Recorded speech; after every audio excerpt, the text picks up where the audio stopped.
China MBBS में admission लेते हुए जितने भी स्टूडेंट्स हैं वो एक फैक्टर को बहुत ज़्यादा देख रहे होते हैं कि फ़ी स्ट्रक्चर क्या है। सबकी नज़र इस बात पे होती है सर कम से कम फ़ी हो। सर हमने तो फेसबुक पे यूट्यूब पे देखा है, पंजीखुआ का बता रहे हैं, वो छिछियार का बता रहे हैं कि उसका फ़ी स्ट्रक्चर बहुत ज़्यादा कम है।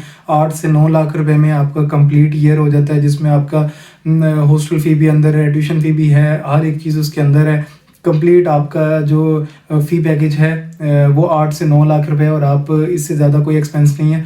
ये वो चीज़ें तो मुझे लगा कि आज के सेशन में कंप्लीट इस हवाले से आप लोगों को गाइडलाइन देनी चाहिए कि क्या ये पंजीखुआ, छिछियार जितने भी आप यूट्यूब और फेसबुक पे देखते हैं और वो कॉस्ट आपको बताते हैं, क्या एक्चुअल कॉस्ट वही है? क्योंकि आपको जो बताना है उन्होंने आपको वो सच लगेगा, बट एक बात का ख्याल रखें कि पे आपको करना ही है। अगर वो फीस स्ट्रक्चर एक्चुअल है तो भी आपको ही पे करना है, अगर वो एक्चुअल नहीं है, अगर उससे ज़्यादा है फ़ी उसकी, या एक्सपेंस ज़्यादा है, या वो एक्सपेंस सही तरह से आपको नहीं बता रहे, तो भी एट द एंड पे आपको ही करना है। जितनी भी सफरिंग है वो आपको होगी। उन कंसल्टेंट ने, उन एजेंट्स ने आपका एडमिशन करा के आपकी फ़्लाइट तक की जिम्मेदारी होती है उनकी। उन्होंने फ़्लाइट करा दी, आप इधर आ गए, इधर आना है तो वो पाकिस्तान में बैठे हुए हैं।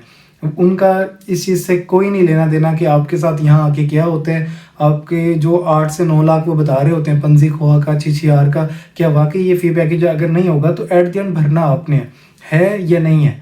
इस हवाले से जितनी भी चीज़ें हैं वो मैं आपको क्लियर कर देता हूँ ताकि आप लोगों को इस हवाले से कोई भी कन्फ्यूजन ना रहे। जितने भी बच्चे मेरे से कांटेक्ट करते हैं एडमिशन के लिए, सबसे पहले वो ये बात करते हैं सर हमने फेसबुक पे, यूट्यूब पे देखा है, जो पंजीखुआ है, छिछियार है, उनका वो बता रहे होते हैं कि फ़ी पैकेज बहुत ज़्यादा कम है, 8 से 9 लाख रुपए पर ईयर फीस है, इसके अंदर एक एक चीज़ इंक्लूडेड है। तो मैं आप लोगों को बताता हूँ, देखें बच्चे, अगर आप एडमिशन लेते हुए फ़ी स्ट्रक्चर को देख रहे हैं तो ये अच्छी बात है, बट अगर आप सिर्फ और सिर्फ फ़ी स्ट्रक्चर को ही देख रहे हैं तो ये बिल्कुल अच्छी बात नहीं है। देखें, जब भी कोई यूनिवर्सिटी सेलेक्ट की जाती है उसमें 5 to 6 फैक्टर्स हैं जिसको देखा जाता है। उसका एजुकेशन आउटपुट क्या है, सबसे पहली चीज़ ये देखी जाती है कि उसका एजुकेशन आउटपुट क्या है। कितने ग्रेजुएट्स हैं जो यहाँ से जा रहे हैं और जाके वो अपनी लाइफ में सक्सेसफुल हो रहे हैं। आपके सामने है, गैजेट आप ओपन करें, जितने भी एफएमजीज जा रहे हैं यहाँ से, चाइना से पढ़ के जा रहे हैं, आप देखेंगे कितने बच्चे हैं जो एनआरई अटेम्प्ट करते हैं और पास करते हैं उसको। एजुकेशन आउटपुट क्या है उसका, कितने स्टूडेंट्स हैं जो यूएसएमएलई देते हैं, प्लैब देते हैं, एएमसी देते हैं, और कितने ग्रेजुएट्स हैं जो कि उसको पास आउट करते हैं। जब तक आपको ये नहीं पता कि इस यूनिवर्सिटी का एजुकेशन आउटपुट कैसा है तो आप कैसे उस यूनिवर्सिटी को अपने फ्यूचर के लिए चूज़ कर सकते हैं, ठीक है। और सेकंड मोस्ट इंपॉर्टेंट चीज़ जो देखी जाती है वो ये कि सेंट्रल सिटी होना चाहिए। मैं जितने भी बच्चों के एडमिशन करता हूँ, मैं जब उनके मार्क्स पूछता हूँ और जो उनको यूनिवर्सिटी सजेस्ट करता हूँ, तो मैंने यूनिवर्सिटी ही वो शॉर्टलिस्ट की हुई है बच्चों के लिए जिनके सेंट्रल सिटीज़ हैं, जिनका एजुकेशन आउटपुट अच्छा है। ये दो बहुत इंपॉर्टेंट फैक्टर हैं जो बच्चों को देखना चाहिए। तीसरा फैक्टर ये देखना चाहिए कि वहाँ पे स्ट्रेंथ क्या है बच्चों की, और हॉस्टल्स वगैरह कैसे हैं। थर्ड मोस्ट इंपॉर्टेंट चीज़ जो देखी जाती है कि वहाँ पे पाकिस्तानी स्टूडेंट्स की स्ट्रेंथ कितनी है।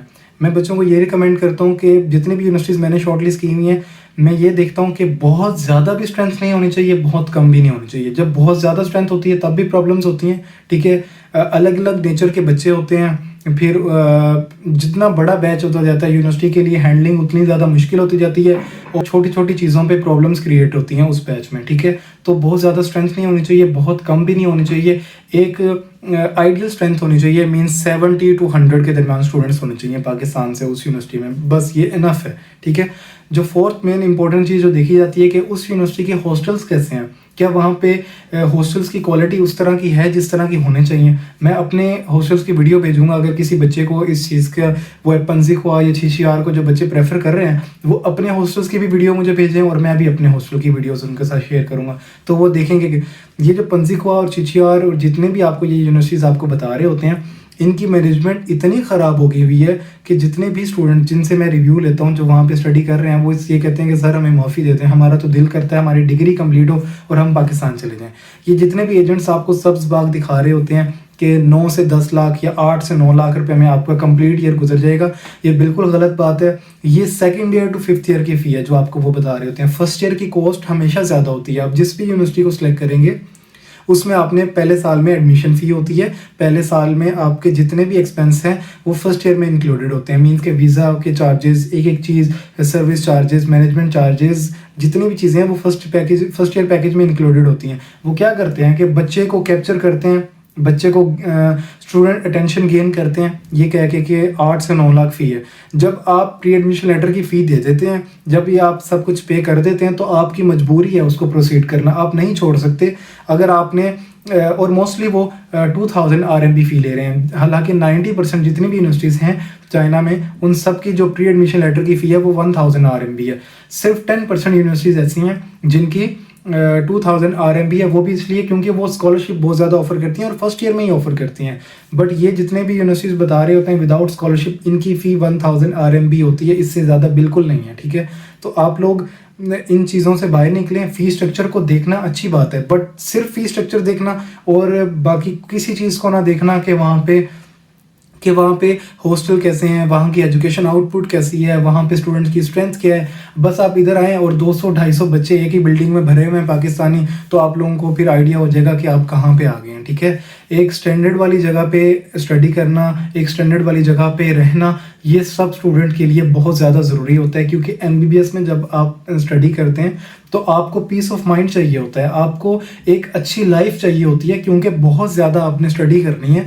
आपने अपने लेक्चर लेके जब आना है हॉस्टल में, तो आपका हॉस्टल ऐसा होना चाहिए जिसमें एक एक चीज़ अवेलेबल हो।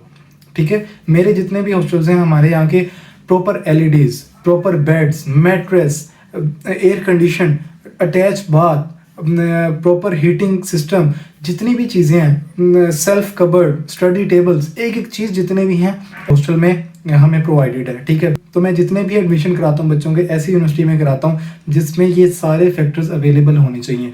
जो फिफ्थ जो मेन चीज़ देखी जाती है जब आप यूनिवर्सिटी को चूज़ करते हैं, ये देखा जाता है कि उसके हॉस्टल में कुकिंग के लिए किचन्स वगैरह अवेलेबल हैं। मैंने आपको पहले भी बताया था कि अगर किचन्स वगैरह अवेलेबल नहीं होते तो बहुत ज़्यादा आपको पर मंथ एक्सपेंस आता है यहाँ पे, कैंटीन से या बाहर से। जब आप जाके अपना फूड वगैरह बाहर से करते हैं कैंटीन वगैरह से, तो आपको बहुत ज़्यादा एक्सपेंस आता है। मैं पहले भी बच्चों को ये बात बता चुका हूँ कि आपका जो एक्सपेंस है, लिविंग एक्सपेंस, वो हाफ हो जाएगा अगर आपके हॉस्टल में किचन वगैरह अवेलेबल है।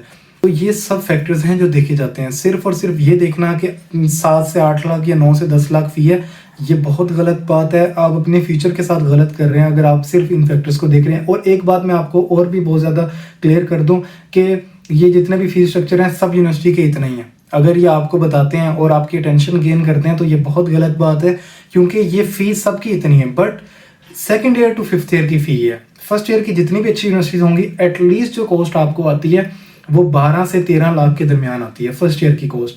सेकेंड ईयर के जितने भी हैं वो आपको ये कॉस्ट आती है 8.5 लाख से 9 लाख या 9.5 तक भी हैं कुछ यूनिवर्सिटीज़।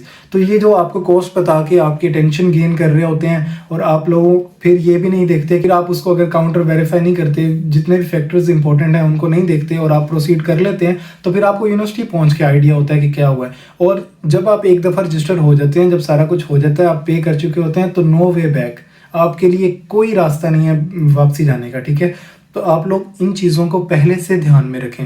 मैं जितने भी स्टूडेंट्स हैं सबको बार बार यही कहता हूँ कि बच्चे जब आप अपना एडमिशन लें तो सिर्फ और सिर्फ फीस स्ट्रक्चर को नहीं देखें। आप ये नहीं देखें कि इसका फीस स्ट्रक्चर वो आपको 8-9 लाख बता रहे हैं। पहले तो बात यह है कि वो गलत बयानी कर रहे हैं। दूसरी बात यह है कि सिर्फ और सिर्फ ये चीज़ें नहीं देखी जाती हैं। सब यूनिवर्सिटीज़ के फीस स्ट्रक्चर इतना ही है। ठीक है, तो आप लोग जो फैक्टर्स देखने हैं वो देखें। आप एजुकेशन आउटपुट देखें, आप उनके सिटी देखें कि सेंट्रल सिटी है, आप वहाँ पे स्टूडेंट्स की स्ट्रेंथ देखें कि एक म्याना रवैया होनी चाहिए स्टूडेंट्स की। दूसरा आप ये देखें कि वहाँ पे क्या क्या चीज़ें अवेलेबल हैं। आपके हॉस्टल फर्निश्ड होने चाहिए, आपके हॉस्टल में किचन्स वगैरह एक एक चीज़ अवेलेबल होनी चाहिए। अगर आप सिर्फ यही देख के छलांग लगा देंगे कि भाई 8 लाख है 9 लाख है, बच्चे 8 लाख है 9 लाख है तो भरना तो आप ही नहीं है ना। और 8 लाख 9 लाख से ज़्यादा किसी की है भी नहीं। ठीक है, ये जो आपको अटेंशन गेन कर रहे होते हैं आपकी, ये मैं आपको क्लियर कट फिर से बता दूं कि ये इतनी ही फ़ी है। ये कोई बड़ी बात नहीं है कि आपको ये कहा जाए कि 8 लाख 9 लाख फ़ी है, सबकी फ़ी इतनी है, इसमें क्या बड़ी बात है।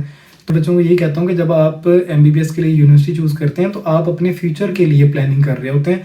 तो सिर्फ और सिर्फ ये ना देखें, क्योंकि इतनी दूर अगर आप आ रहे हैं और आपकी कोशिश ये है बस मुझे सस्ती सस्ती सस्ती के चक्कर में बच्चे इतने ज़्यादा परेशान हैं कि आप लोगों को मैं बता नहीं सकता। ठीक है, तो आप लोग और फिर मैं बच्चों से बहुत गुस्सा होता हूँ अक्सर कि आप लोगों को उस वक्त कहाँ थे आप लोग ने उस वक्त जो है चीज़ों को क्यों नहीं वेरीफाई किया, उस वक्त क्यों नहीं चेक किया। मुझे कह रहे हैं सर ये हो गया, सर ऐसा हो गया, सर ऐसा हो गया। तो बच्चे मैं डे वन से आपके लिए मेहनत कर रहा हूँ, आप लोगों को बता रहा हूँ कि आप इन कंसल्टेंट से, इन एजेंट्स वगैरह से बचें। अगर फर्दर कोई बच्चा जाता है एजेंट्स वगैरह के पास या कंसल्टेंट वगैरह के पास, तो फिर मैं कुछ नहीं कर सकता हूँ। फिर उस जो भी हालात होंगे, जितनी भी चीज़ें होंगी, वो उसको खुद ही उनसे गुजरना है। ना कोई एजेंट यहाँ पे आपके साथ आएगा, ना कोई कंसल्टेंट आपके साथ आएगा। मैं बच्चों के एडमिशन वगैरह इसीलिए यहाँ पे कराता हूँ कि एक तो सिटी सेंट्रल सारी चीज़ों को वेरीफाई कर लेता हूँ। दूसरी चीज़ बड़ी इंपॉर्टेंट ये है कि मैं हर वक्त यहाँ पे हूँ। बच्चे को अगर कोई प्रॉब्लम है तो मैं यहाँ पे हूँ बच्चे को प्रॉब्लम का सोल्यूशन देने के लिए। जितने भी एजेंट्स वगैरह हैं पाकिस्तान बैठे होते हैं, आपको वहाँ बैठ के क्या वो आपको यहाँ पे क्या सर्विस प्रोवाइड करेंगे। उनका बस ये होता है कि आपने फ़्लाइट कराई, हम आपके हैं कौन, ये सीन हो जाता है। तो इसीलिए मैं बच्चों को कहता हूँ कि अपने फ्यूचर के लिए अच्छी चीज़ चूज़ करें, अच्छी यूनिवर्सिटी चूज़ करें, ये सारे फैक्टर्स देखें और फिर यूनिवर्सिटी चूज़ करें। जल्दबाजी नहीं करें, बट ज़्यादा लेट भी नहीं करें क्योंकि आप लोगों के पास ज़्यादा टाइम भी नहीं है। तो आप लोगों का अगर इस हवाले से और कोई क्वेश्चन होगा तो मुझे ज़रूर बताइएगा। अस्सलाम वालेकुम, सबको अस्सलाम वालेकुम।